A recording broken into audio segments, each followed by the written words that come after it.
ईद का मौका है। अच्छा, ईद पे क्या होता है, भूख भी बहुत लगती है यार। ये नादिया थोड़ी देर बाद गेस्ट के लिए था कि आपने यहाँ भी ये चीज रख दी, ये भी रख दिया, ये नहीं, वो बच्ची नहीं खाएगी, बट आई एम श्योर वो डाइटिंग कर रही होगी। आप खाएंगे तो नहीं सोबिया? नहीं थैंक यू। देखा ना, आपको नमकीन का भी मूड नहीं होगा। पता है मुझे उमर शरीफ का वो याद आ गया। वो खाना वाना रखते तो कहते हैं अच्छा ऐसा करें आप पहले चिप्स खा लें। अच्छा नहीं, चिप्स खाएंगे तो आपका मुंह नमकीन हो जाएगा, तो पहले मिठाई खा ले। अब वो मिठाई उठाता है, नहीं मिठाई रख दे आप, पहले ये करें कि कुछ नहीं खाने देता हूँ, कुछ भी नहीं खाए। तो जी हमारे साथ शेफ अभी मौजूद है, सोबिया जान उनका नाम है। आपने देखा होगा इनको बहुत सारे शोज में, आज हमारे पास भी आई हैं। ईद मुबारक। ईद वाले दिन पे कैसी हो? ईद मुबारक। अल्लाह का शुक्र। आप कैसी हैं? आई एम फाइन यार। मुझे तो सोबिया तुम्हारे यहाँ ईदी विदी मिलती है बड़ी ईद पे?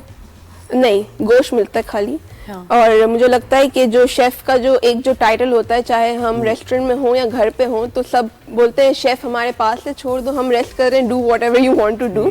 तो मैं ये बोलूँगी कि जो बकरा ईद पे जो हम लोग मोस्टली आपको पता है कि सुबह कुर्बानी हो गई, फिर जो है फटाफट से जो कलेजी बन रही होती है, नाश्ते में हम कलेजी खा रहे हैं गर्मा गर्म, फिर हम जो है दोपहर में भी गोश्त खा रहे हैं, फिर हम लोग जो है शाम में भी शामी कबाब स्नैकिंग ले ली, फिर रात में तो फिर बारबेक्यू पार्टी होना लाजमी होती है हमारे यहाँ पे।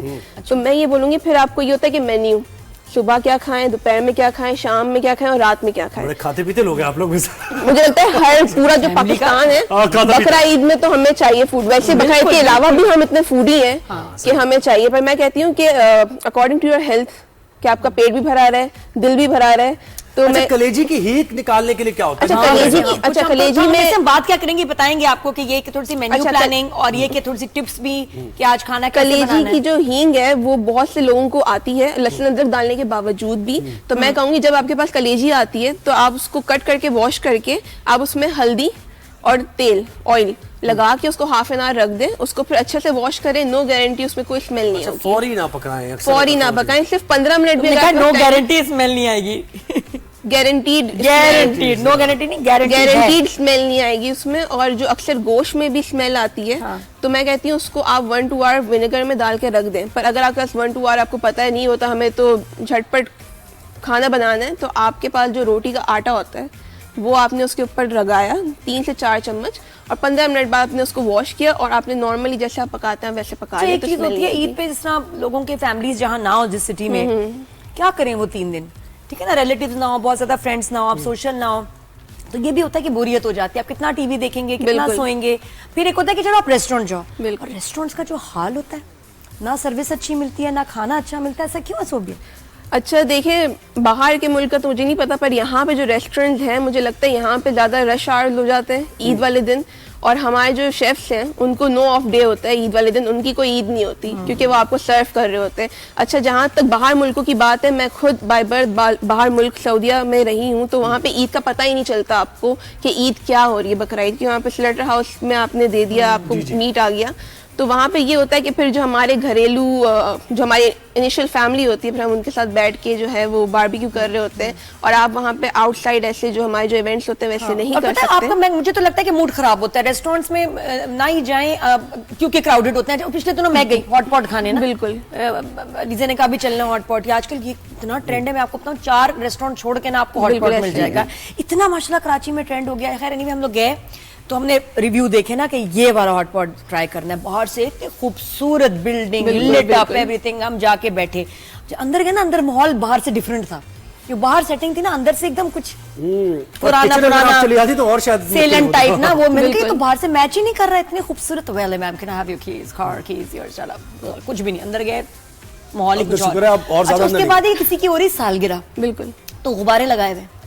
जब हम बैठे ना, आवाजें ठा, उफ में क्या हो गया, बलून बर्स्ट। वो हर कोई 2.5 मिनट बाद एक गुब्बारा फटता था। अच्छा, मुझे अब गुस्सा चढ़ा, लेकिन मैंने कहा चलो कोई नहीं। फिर उसके बाद प्राइसेस बहुत होती हैं, हॉटपॉट महंगा बहुत है। उन्होंने आके जी जो भी हमने मंगवाया, चिकन बीफ ला के रख दिया।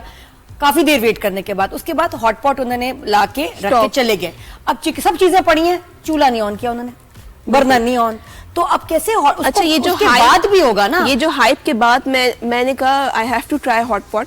कितनी हाइप थी, हर अगला इंस्टाग्राम के रील के बाद देखे तो देता हॉट पॉट। तो जब मैं गई तो मुझे लगा कि it's a totally a wastage of money, क्योंकि मुझे लगता है इससे अच्छा आप घर में बना सकते हैं।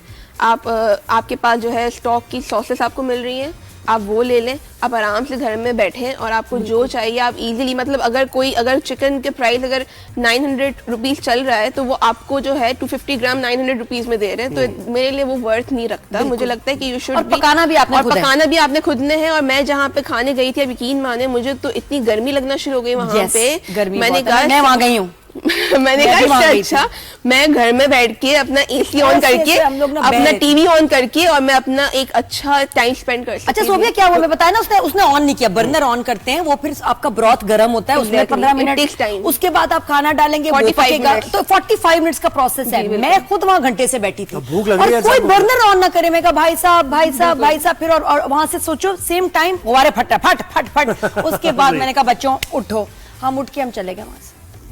Horrible service. अच्छा आप मुझे बताएं कि ईद पे क्या क्या, हाँ क्या कौन कौन सी डिशेस फरमाइश होती है आपसे? अच्छा कचली कीमा, कचली कीमा, बिल्कुल मैं नाम नहीं सुना। अच्छा कचली कीमा बेसिकली जो हम कीमे खाते हैं वो दानेदार होता है, और अगर आपने कहीं बाहर बाजार में कभी खाया होगा तो बिल्कुल एक जो बिल्कुल गला हुआ कीमा होता है, पेस्ट की तरह, बिल्कुल पेस्ट की तरह होता है। और एक मशहूर जगह है वहाँ का कीमा, बिहारी कबाब, डबल मिंस जो होता है ना, बिल्कुल ही उसको बिल्कुल जो है उसको हम डबल मिंस करके बिल्कुल बारीक करके उसको पकाते हैं। और उसमें बेसिकली हम क्या करते हैं, उसमें चने का आटा, लाल मिर्ची, हल्दी, नमक, साबुत जीरा, साबुत धनिया और साबुत गोल मिर्च, उसको रोस्ट करते हैं, फिर उसका पाउडर बनाते हैं। फिर हमारे मिल्क में कच्चा पपीता, जो मैं कहती हूँ बकरा ईद में आप जरूर प्रेप करके रखें, क्यूब्स बना के रखें, ताकि आप एक क्यूब निकालें और अपने मीट में। कहाँ से मिलेगा कच्चा पपीता? कच्चा पपीता आपको नॉर्मली मिलता है हमारे हर जगह, सब्जी वाले पंसारी के पास सब्जी वाली चीज है, पंसारी के पास सब्जी वाले के पास आपको मिल जाएगा कच्चा पपीता। और बहुत अभी वरना आती है ना एक्सपर्ट्स, ये पंसारी से ले लें,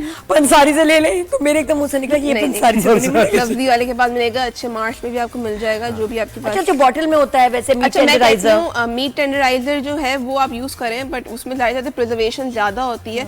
और जो आप कच्चा पपीता इस्तेमाल करते हैं आधे घंटे में वो गलाएगा, और मीट टेंडराइजर स्टिल टेक्स 1 कुछ लोग डिस्प्रिन भी डाल देते हैं। अच्छा हाँ, कुछ लोगों का ये भी है गोश्त गलाने के लिए। हाँ, मैं आपको प्लीज आप ये ट्राई मत करिए, मैंने ऐसा कभी नहीं सुना, सॉरी। कर देते हैं काम, की गारंटी पे मैं नहीं, मैंने भी अभी तक नहीं सुना ये डिस्प्रिन का। ये आप दानों के लिए भी गोली, हाँ ये होता है। गोश्त गलाने की मुझे लगता है प्यार से उससे बात करें खुद ही मिल जाएगा। उसको ईद मुबारक कह दें थोड़ा, गोश्त की बोटियों से जैसे दिल पिघल जाता है, पिघल जाएगा, दिल पिघल जाता है, तो फिर आप देखें गोश्त का क्या। इतनी गर्मी में तो सब पिघल जाता है। मैं बता रही हूँ, ट्राई करके देखें। अच्छा, I think it will work. मैं कर चुका हूँ।